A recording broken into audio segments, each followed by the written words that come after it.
world and the sports in general, sports fanatics. This is Eduardo Harari from Spanglish Sports World English Edition on the Barn Burner Network and ZINGOTV channel 250.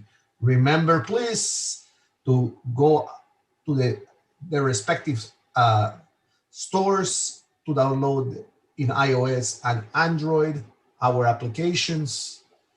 Remember as well that those applications are free. Imagine these days something that is free. So there is no reason why not to download them and enjoy the shows that we have to present to you. Remember also that ZINGOTV can be found on Google Chromecast, Amazon Fire and Fire TV sticks, on Roku and Roku sticks, and on all TVs 2016 forward. As you can see from your screen, I am joined today by two of Barn Burner's best, Mr. Andrew Owen, who will Hello. my show with his own in Stolen Bases at noon. Wait to see what you have to hear there, because this is a interesting week for the world of baseball. Right.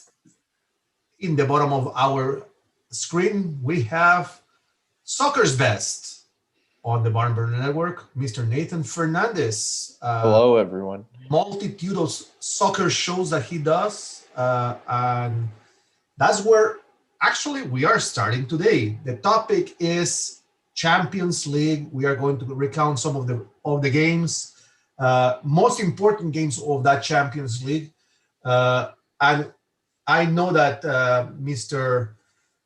Fernandez is going to tell me that Real Madrid just had a little bit of a problem and that shouldn't have happened. It wasn't supposed to happen, but here it is.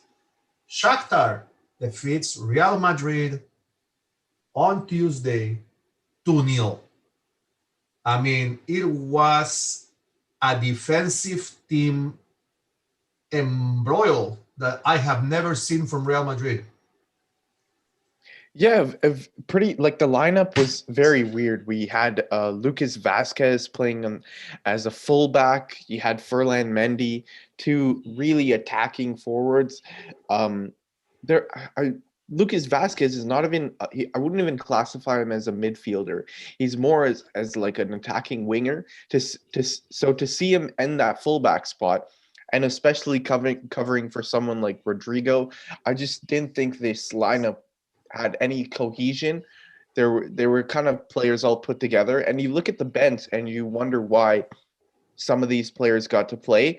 Eder Militao was on the bench. I don't understand why Zidane didn't go to like a back three to allow for a player more defensive minded. You had Isco, who came on very late in the game, and 77th minute. If nothing's happening, you need to start making changes at halftime, and he didn't do that. Same thing, Vinicius Jr. also coming in the 77th minute. It was a 3 substitutions at 77 minutes, which I really didn't understand because we were down at that time. So yeah, a really weird game. But I think people also forget that Shakhtar Donetsk is the best. In the Champions League, the teams playing in the Champions League, they're the best of the best in their own respective leagues. And Shakhtar Donetsk is a pretty good team. They used to have players like Bernard and Willian came from Shakhtar Donetsk. So yeah, like it's really disappointing to see Real Madrid there. I don't know if they're going to make it through now. They're in a really tough spot. Well, yeah, their goals against is not the best. But what surprises me is that they would not play their normal lineup, considering that they weren't. I mean, if you are the team and you have won your first 3 games, I understand that you say, okay, this one will show it to experience. But they were tied with Shakhtar, and now there's a difference there. Yeah, now they find themselves bottom with Inter, and between the two, it's a very it's going to be a very tough game against. I think they're playing Borussia Mönchengladbach next. Yeah. Yeah, that is a very tough game, and I think this probably might be the first year like that we see Real Madrid fail to make it past the knockout stages. So So let's go now to the other match that I want to touch upon because uh, we were talking about next week's game between Mönchengladbach and and Real Madrid, yeah, but here comes a team like Inter that didn't have a win on in their in their midst and go out and beat the number one team in the division. yeah. So and I know we cannot discount Inter because Inter is a powerful team, no Mhm. matter how bad they are doing. But this was surprising. I mean, at home, It was pretty surprising, but I feel at the same time, Mönchengladbach, they knew that they were top of the at gonna make it into the next round. And you look at the lineup that they played, like Allison play is playing really well, but then you play Marcus Thuram up front. He's not really a central forward. Lazaro was playing actually in central midfield. Normally you see him on the wing, and they had a lot of players rested, I guess, on the bench. You look at Breland Bolo, Patrick Herman, all those players who'd normally feature, and I think maybe they're saving them for this weekend against. I think they're playing Leipzig actually, so Mönchengladbach. so Oh no, yeah, the next game I want to touch, I think it was the shock of the league, and we are going to talk about Atletico Madrid and Bayern, uh, a 1-1 tie. Atletico Madrid comes into this match as the underdog, and rightfully so. Bayern destroyed this league, the champions last season. mhm. So I mean, what's happening with Bayern because they are even having problems at home. They are having problems at home, but I feel like in the Champions League, did you the lineup was all these players that don't really get a chance during the weekend, and I think it was a really good move by Hansi Flick. And you look at some of the players, they can still get a result against a big team like Atletico Madrid. Like Alex Nubel, he's nowhere close to the starting lineup in the Bundesliga. So this was a great chance to get him a full 90 minutes. Ishmael Assar, um, Lucas Hernandez is now playing a lot more minutes, trying to get back to full fitness. Chupo Moting, he's proving to be a pretty good option for them in games maybe that they don't value too much. So yeah, I think it truly. I thought this game showed how deep, how much value and depth that Bayern squad has because still they're playing their reserve team, their B team as people would call it, and they're still able to get a decent result against Atletico Madrid. So So the last game from the champions, because um, basically the only surprise in this round was, well, the Bayern Munich game and the PSG Man United. Uh, and I don't want to touch that game because it makes my heart is bleeding right now. But the last game that I want to touch, and that was really a surprise for me, it was the Chelsea and Sevilla. yep. I didn't expect such an overwhelming result for Chelsea, considering that they were playing in Spain. Yeah, I think this chance, like you look at the lineup that Chelsea played, and it's all players who are kind of trying to fight their get a place in the weekend squad in the Premier League. Um, Olivier Giroud had a lot to prove in this game, and because you can see he's fallen down the pecking order with Werner, Tammy Abraham. So, and then you also look at some of the players like Callum Hudson-Odoi, Kai Havertz. Even now, Kai Havertz is not playing in the Premier League that often. Emerson, Azpilicueta, like these are all players that had this opportunity to give their all to hopefully get a spot in the weekend game. And I think like Olivier Giroud, he scored 4 goals in like what, his first appearance or full first starting appearance of the year. That's insane. And he's now given Frank Lampard something to think about for the weekend's game. So I think that's really why they dominated Sevilla as much as they did. So, Mr. Andrew, Hello. I don't want to leave you in the quiet here. Who is your favorite team in the Champions? It's funny. I was waiting for you to do this game. It's Chelsea. Olivier Giroud with pretty much a perfect hat trick going in, scoring a fourth as well. Absolutely fantastic.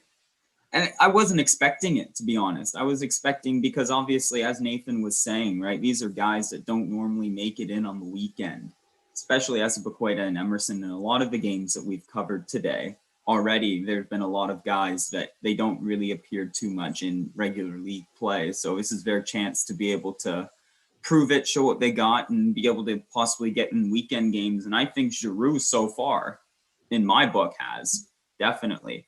Same thing with the other front three men there, and Pulisic and Callum Hudson-Odoi. I think they both definitely made the lineup there. But for Sevilla, right, I was surprised that they had Jesus Navas coming in and playing back a little bit, because he's more of a winger to me than anything. And I think that ultimately costs them when you have Pulisic and Odoi running down those wings and you have Navas trying to defend. Not the best. So Giroud was kind of able to get open off of that, and he was able to score his 4. So we are going to drift from Champions because the Champions will start again on Tuesday, and we are going to jump to one of the games happening right now as we speak, and yesterday.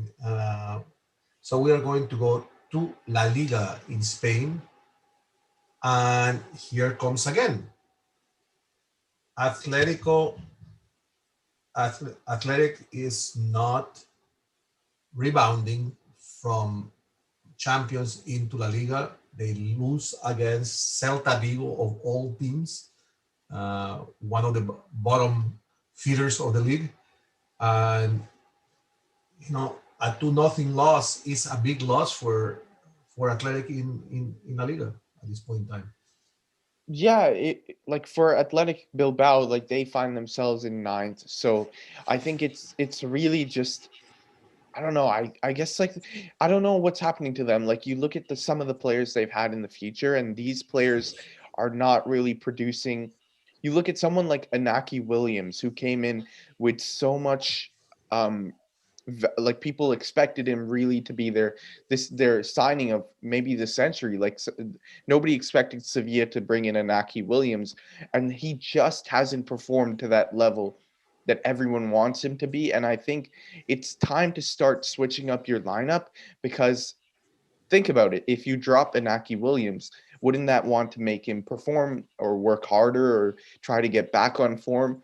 I think that's what Athletic Bilbao, like the Garitano, needs to do. He needs to rotate his lineup, kind of put pressure on the players who start every week.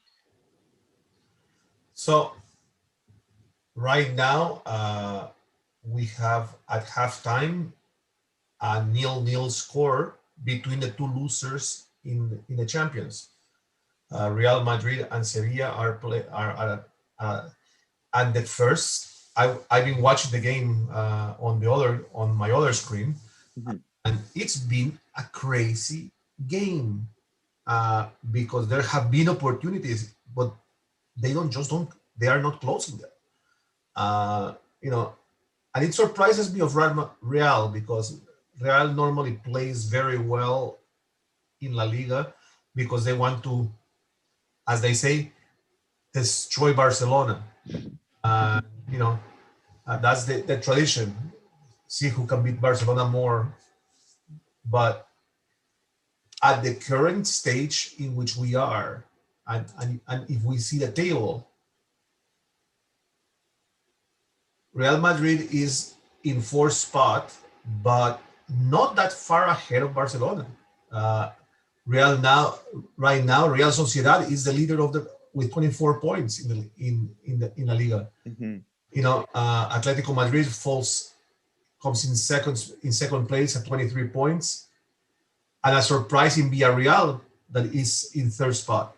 But it just is just unbelievable. I think we have to realize though that Real Sociedad has played 11 games right now. So they obviously, like teams like Atletico Madrid, have a game in hand and they're just behind with 23 points. Today, if they win today's game, they'll go top, and then tomorrow if Sociedad wins, they'll go top again. It's just waiting till those games kind of even out. That's when you really find who's at the top of the table.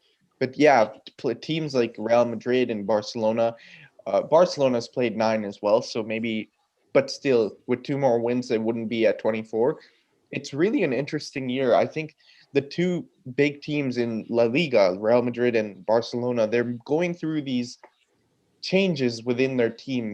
Change. It's a new era for each team. Whereas Barcelona, you see, they're slowly moving out of that Messi Suarez era. Obviously, Suarez departed. Messi now getting a lot older, doesn't really have that a kind of aura about his game that he used to.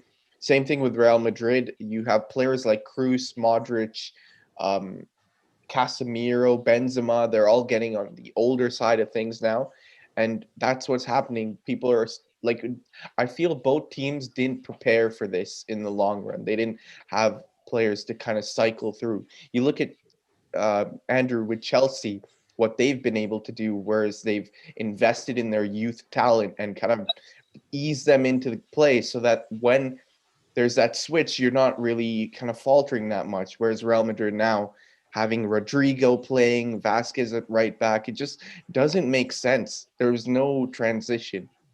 And But even last year though, when Ronaldo had left and went to Juventus, you kind of thought like that they would have had a plan for that, because Ronaldo arguably being one of the best players of all time, when he leaves any team, whether it's United, Madrid, Barcelona, whatever team that he's on, it's going to be a massive loss for that team. And I just think Madrid weren't ready for it just yet. I think you give them 2 extra years and yeah, they may be ready for it, but I think the same thing will be with Barca in the next couple of years with Messi. I think essentially what their plan was when they signed Eden Hazard, that he was going to replicate Ronaldo's play, but that it just hasn't worked out. Eden Hazard, obviously getting an injury recently, he hasn't been able to play a full season. He's just And, been barred with injuries throughout his Madrid career. So and because of those well, injuries, he's also had weight issues. And I think we might have an even swap between Real and Juventus, because neither of their stars have been playing for like yeah, a half technically. And I wouldn't be surprised. I mean, of Cristiano Ronaldo coming back to Real. yeah. I think like that's what you need to do if you want to be regarded as the best player in the world. If he comes back to Real Madrid and takes them back to those same heights that they were achieving a few years ago, I think he definitely goes down as the best player in the world. So one more thing before we leave for the Premier League, I want to touch on, because it's interesting the way the table sits right now. We have Real Madrid playing against Sevilla.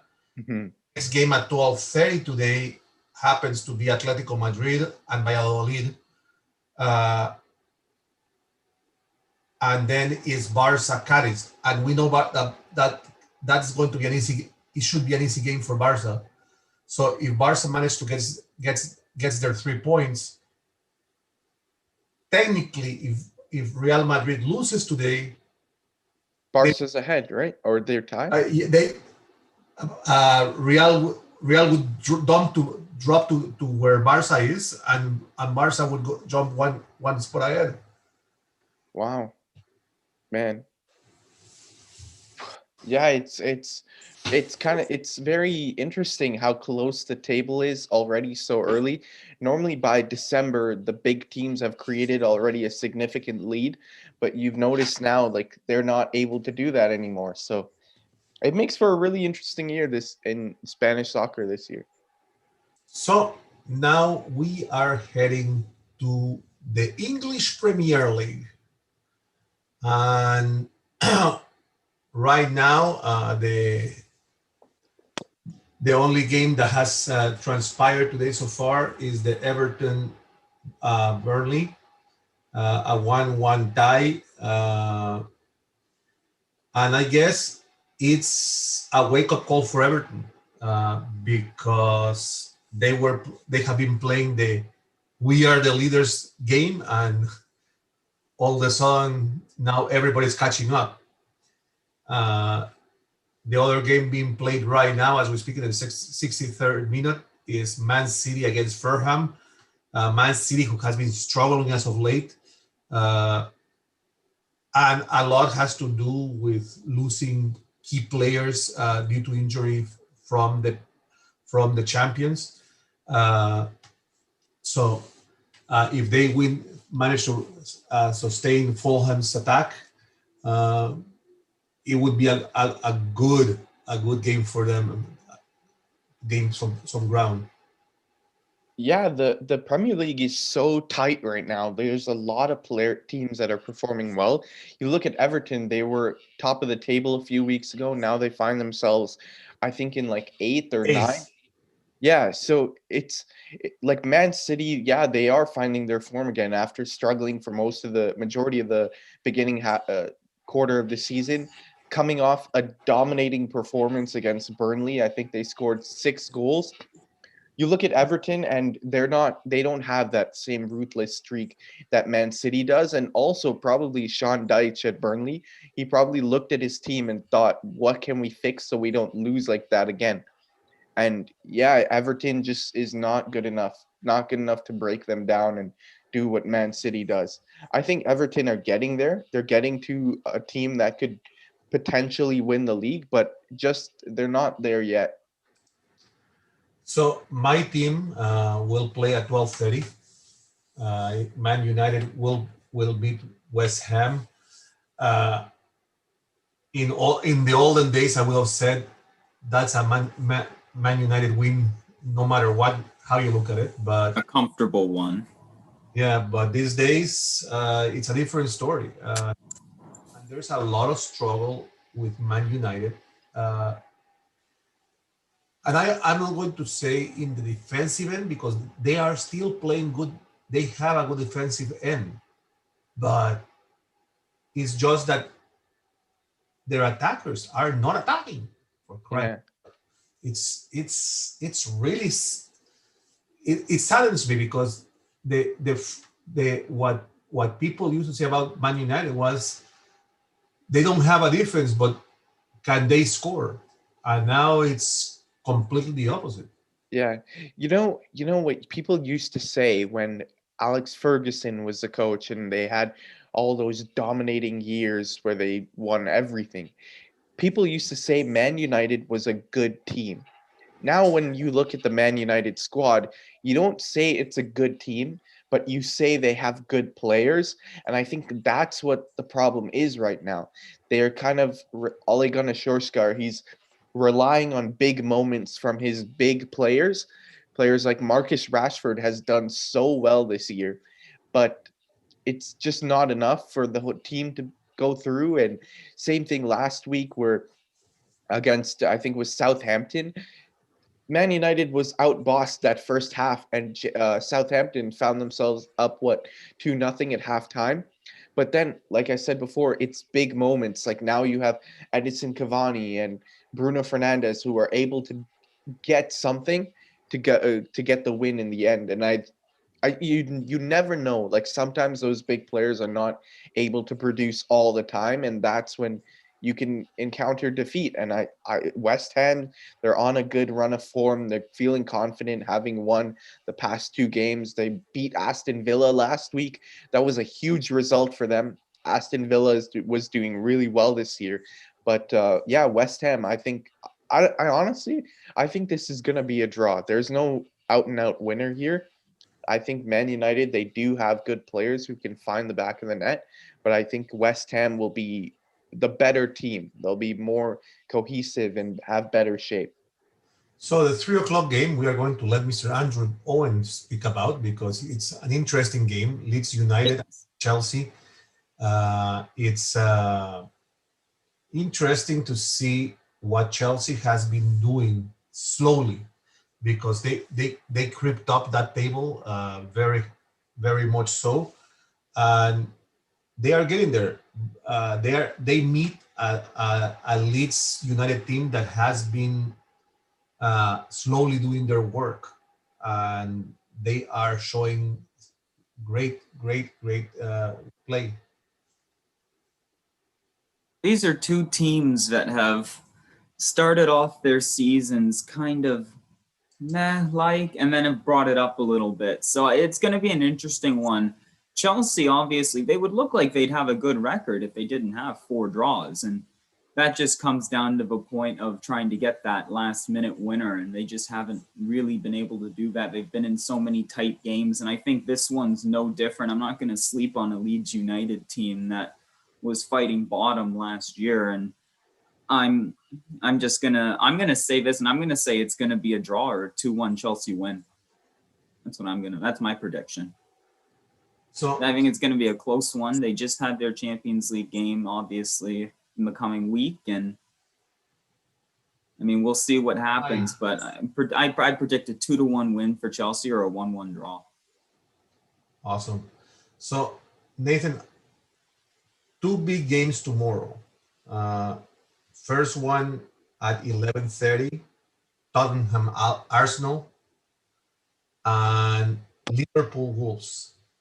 Uh, if this was last season, you would say, "Oh, Wolves has no chance," but Wolves has endured this season, very much so. Yeah, definitely. The difference I feel in this game is going to be the loss of Raul Jimenez.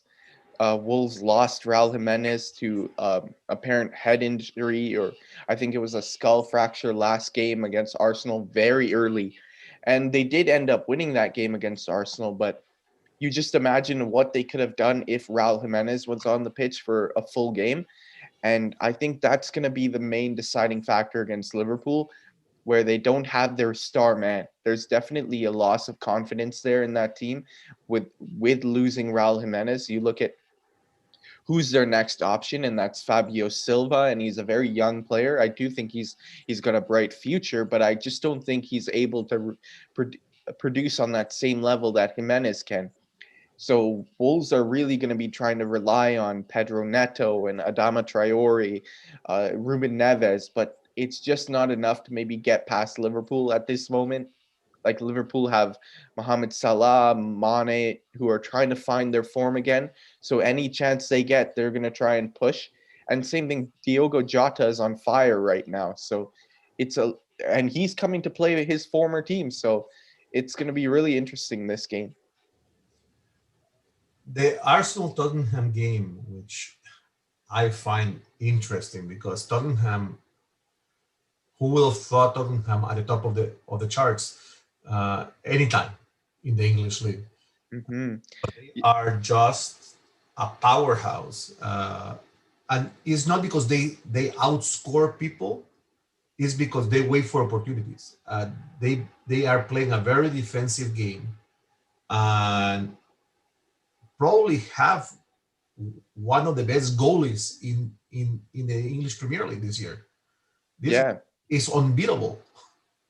Yeah, of course. This is going to be the big game for me this weekend. Like me, obviously being an Arsenal fan, like the North London Derby is something you always look forward to. And normally in the Derby, results can go either way. No, it's no. What people say is the day of the Derby, all form, all positions, they all drop out of the picture. It's just who's better on the day.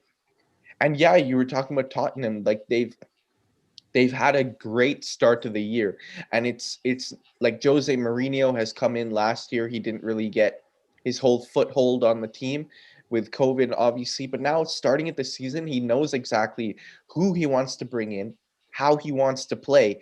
And you look at some of the players that he's brought in, they're small names that go under the radar a lot of the time. Regulon, who he signed from Real Madrid, has done superb on that left back side, really shored up that left back for him. Pierre Emil Hoiberg, another defensive midfielder who they signed from Southampton, he was a really good signing. Um, and then Harry Kane and Hyunmin Son are playing on having the form of their lives. They're just so good right now. And that's, as an Arsenal fan, that I'm so scared to play against them tomorrow, because I feel whoever scouted Hyunmin Son needs a raise. He is he's a footballer who could walk into any team in the world right now. And it's crazy that Tottenham have this kind of team right now.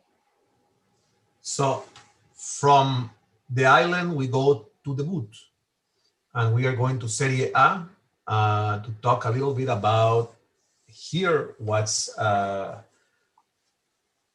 only game today that uh, has happened so far is the Lazio Spezia. Not a surprise, Lazio beats Spezia 2-1, but the this actually this match this weekend games are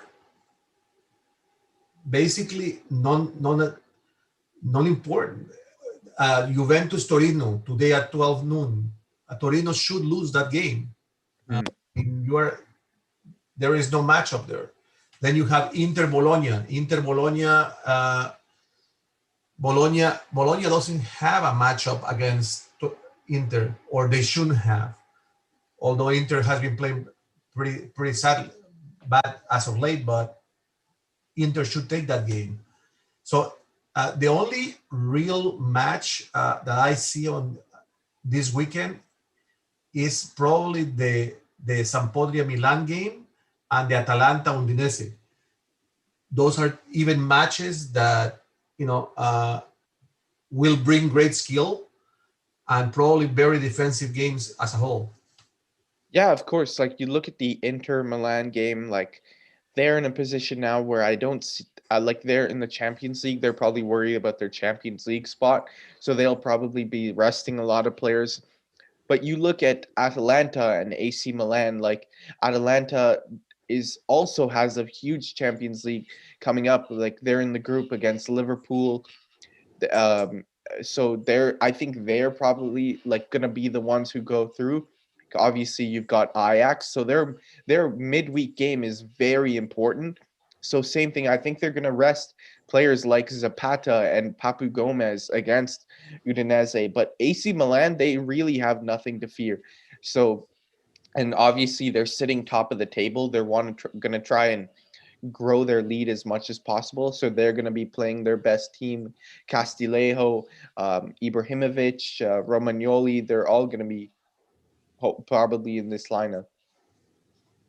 So I know that this is your where we are going right now is your cup of tea, and that's the Bundesliga. Uh, and here comes the surprise from yesterday, because I would have never imagined that score 3-1. Hertha beats Union Berlin. Uh, it's just tragic for that team. I mean, they were doing so well. Yeah, they were doing so well, but I feel in the past results, Union Berlin were not able to keep clean sheets or prevent a lot of goals. And you saw that again today. They just haven't found out how to defend. Against Hertha Berlin, they've conceded 3 last week. I think they played Hoffenheim. They conceded 3 as well.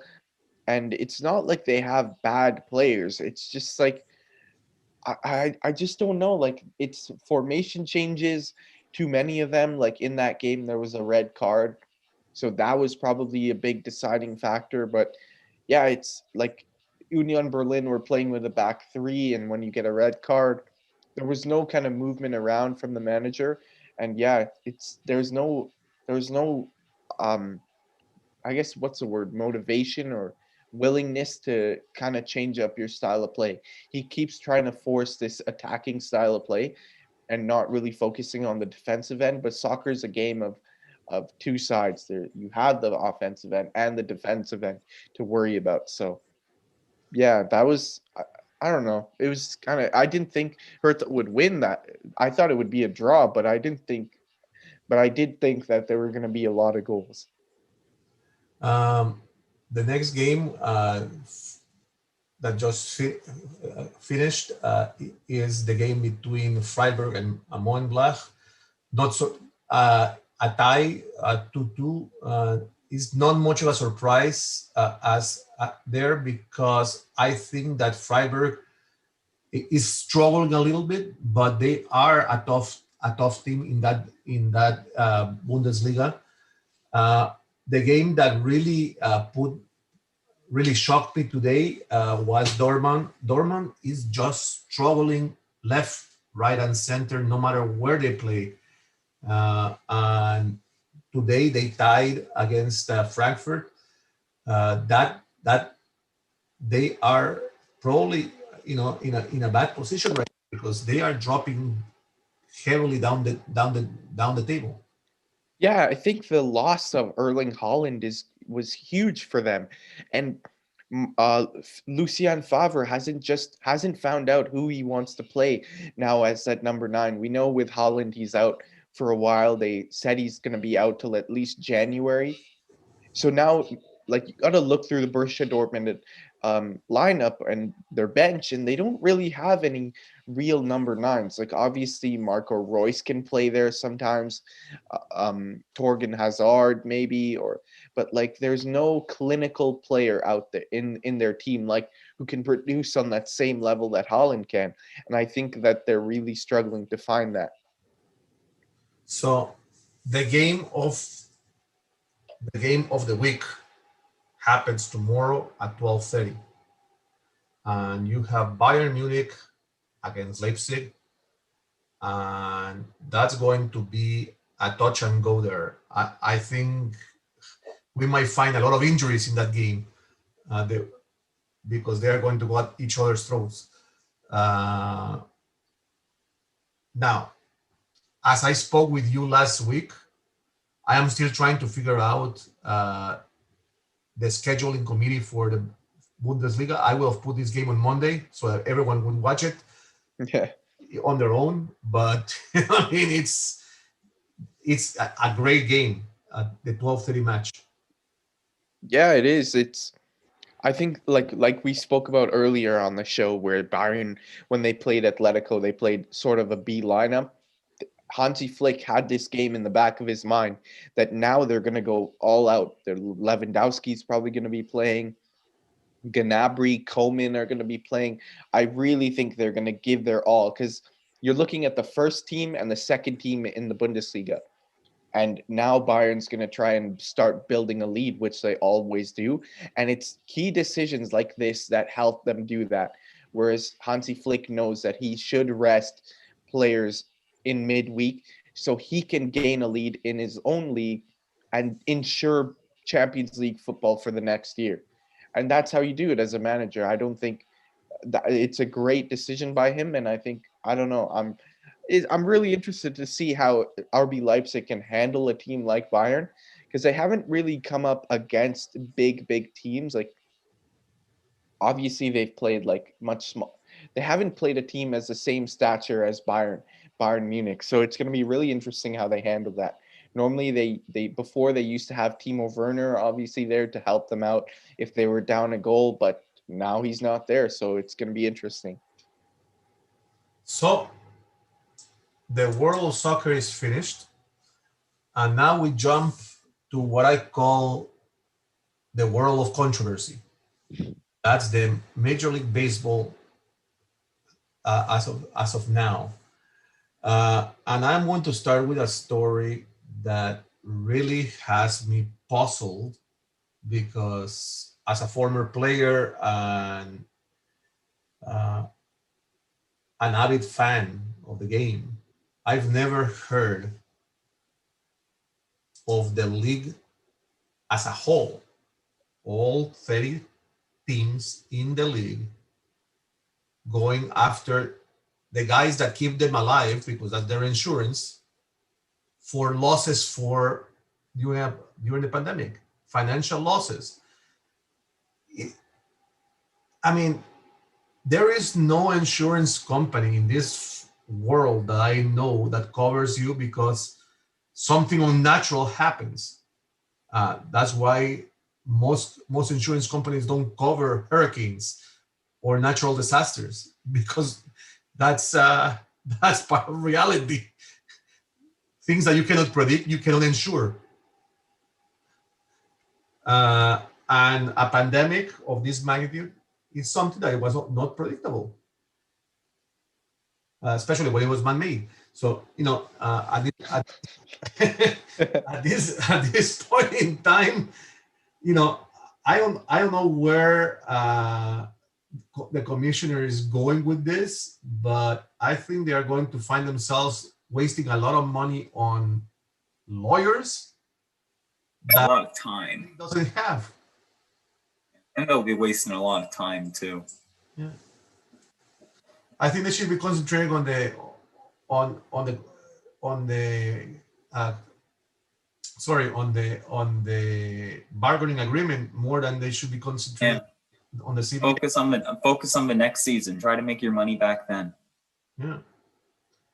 So let's go to you, Andrew, for this one to start with. I just think it's ridiculous that all 30 teams have decided to sue basically their insurance companies, essentially, is what they've gone on and done here. I don't know the exact money, like how much they're suing for or any of that. I have no idea about any of that, but it's just ridiculous that every single team is like, hey, this is your fault. Well, no, it's not. It's a pandemic. You didn't know that this was going to happen. None of us knew that this was going to happen. And again, they should just focus on the bargaining agreement and getting next season ready to go. Because let's say hypothetically that this whole argument and debacle delays the season start, right? And everyone gets upset about that. Then you've lost more money, right? It's a lose-lose situation for these guys because you just have to take your losses and move on. So, and we haven't seen anything like this, Nathan. I mean, in soccer as a whole. Yeah. You know, the soccer team just took it. Hey, it was a lost season. They didn't go after, and you are talking about teams like Man United. You are talking about teams like Bayern that have a lot of more money to lose than just what Major League Baseball is losing. You know what I think it is though with soccer, it's each of these big teams are owned by massive investor groups and owners, so they have financial backing, and they know that even like their opportunity to play in a bubble or stuff like that are going to make him a significant amount of money, especially with jersey sales. But with MLB and same thing with the NHL and all these leagues that are that rely so much on games and and ticket sales and stuff like that, they find themselves in a pretty deep hole, especially a lot of baseball teams who rely a lot on, Andrew, you can probably speak for this, they rely so much on TV deals and jerseys and ticket sales. So they're in huge losses right now. And I just don't think they have the type of ownership to kind of prepare to have backing for that. Whereas you look in the Premier League, like Man City, they're backed by some of the richest people in the world. So there's no problem there with Man City. But I don't know about if MLSC has enough money to cover for not just only the Blue Jays, but also for the Raptors and the TFC. They're at huge losses right now. I think Sheikh Mansour could cover for the entirety of Major League Baseball alone, but But no, honestly though, yeah, and it's exactly correct though. The ticket sales majoritely, because obviously there were no fans, period, in Major League Baseball stadiums for the season last year, and that's the big thing that has been going on is all these teams are pissed about the ticket sales. That's all these teams are heated about that, and particularly it's a lot of the small market teams because that's how they get majority of their revenue is from jersey sales and ticket revenue. And I still, why are you so surprised, right? Even if you're a small market team, you knew that there was a pandemic coming. You knew there was a shortened season. What did you expect? Hmm. Like, but what surprises me more with this lawsuit is that it has already they already have uh, enough documentation that it wasn't going to be successful. That is not going to be successful. Yeah, Several minor league teams already tried this because they couldn't even play one game of the, yeah. and they have tried to sue during the pandemic, and the court said no, Yeah. not covered. Is not Edward, so.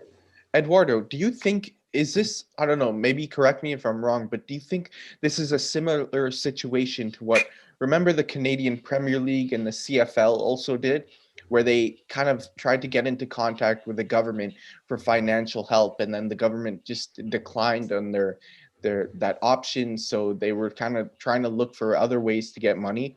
And that's probably maybe that's what's happening with MLB too. Like they probably looked for financial backing from the government. They didn't get that, so now they're looking at their other options. Yeah, but there is a difference, and I want to make the separation between Major League Baseball and the CFL or the CPL, because the Canadian Football League, and I keep saying it, that the Canadian government should support them.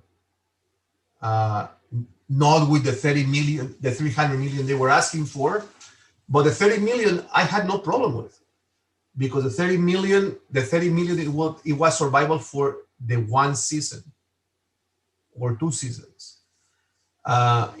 It's just a matter that you cannot let what is patrimony of the country go down the drain. And I was very disappointed with the government.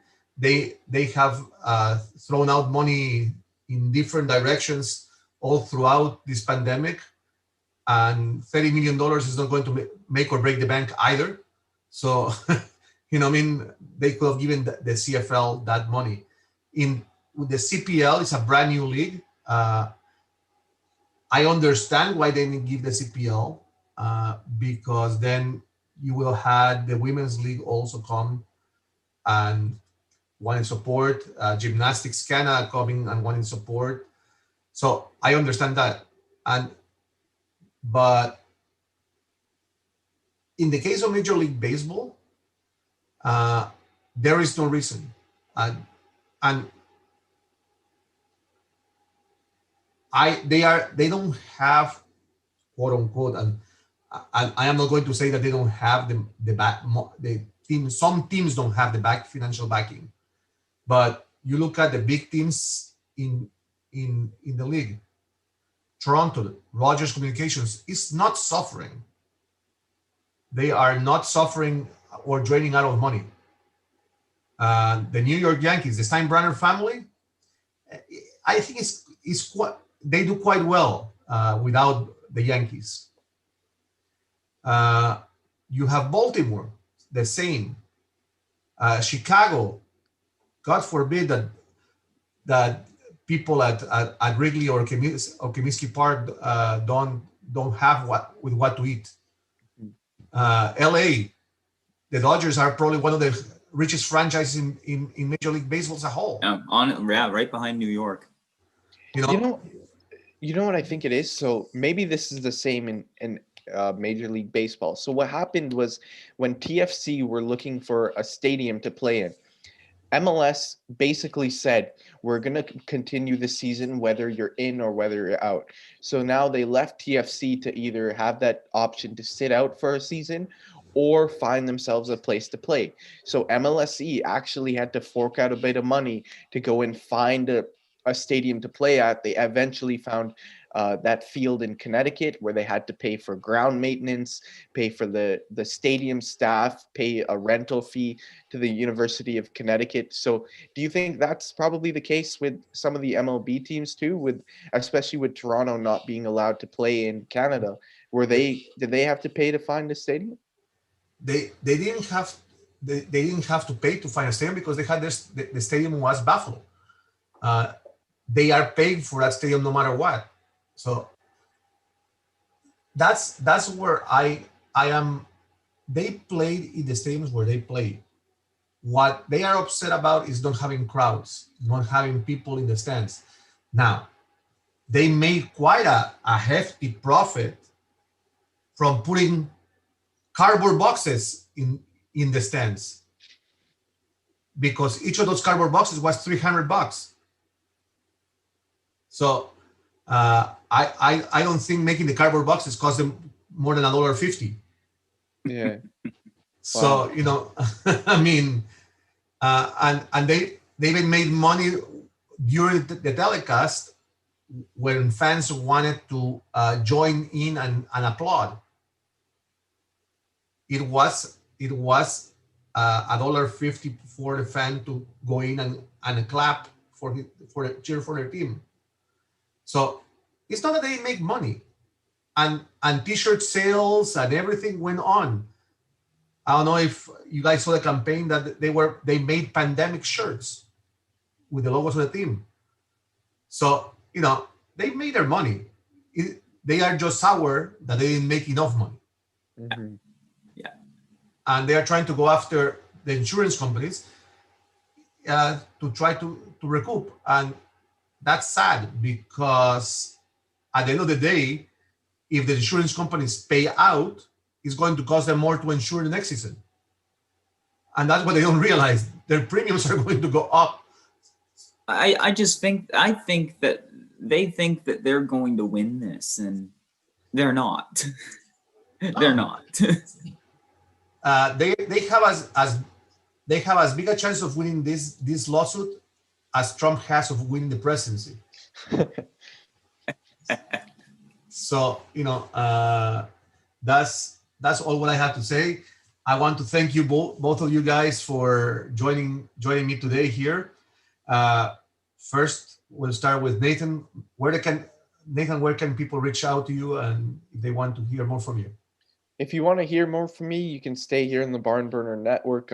My shows are with my co-host Stivian. We do Kicking It with Y9 on Tuesdays at 2:00. And then on Thursdays, we've got two more shows. O Canada Soccer Show at 2 to 2:30, and 2:30 to 3, we have the Bundesliga Back of the Net. And then on Instagram, it's Twitter, it's at 11 Nathan F.